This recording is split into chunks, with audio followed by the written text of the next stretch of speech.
ছোট্ট খুকুর মনটা যে আজ আনন্দেতে ভরে।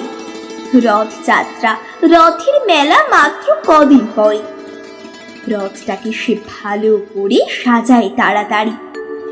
এই রথেতে চেপে ঠাকুর যাবে মাসির বাড়ি। বাবার কাছে বায়না করে বাবার দুহাত ধরে, যাব রথের দিনে রথের মেলায়, বাবা বলো না ঠিক করে। বাবা বলে, মেলায় সেদিন ভীষণ হবে ভিড়।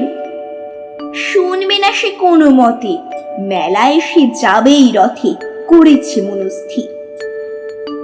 রথ চেয়ে এলো, বিকেল হলো, গেল খুকু মেলায়। অনেক আলো, অনেক পুতুল, অনেক নতুন খেলায়। মনটা যে তার চঞ্চল হয়ে শুধুই ছুটে বেড়ায়। বাবার হাতটা ছেড়ে খুকু এক দৌড়ে মেলায়, নাগরদোলা, পুতুল খেলা আরো নানান কিছু।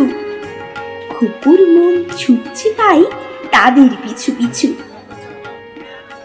খানিক পরে নিজের মনে খেয়াল করে খুকু, বাবা মা কেউই তখন নেই যে তার পিছু।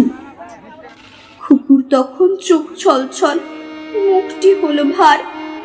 ভাবে এক নিমেষে পুরো জগৎ হারিয়ে গেল তার। হারিয়ে গেছে পায়ের তলার এক চিলতে মাটি। তাই করেছে খুকু ভীষণ কান্নাকাটি।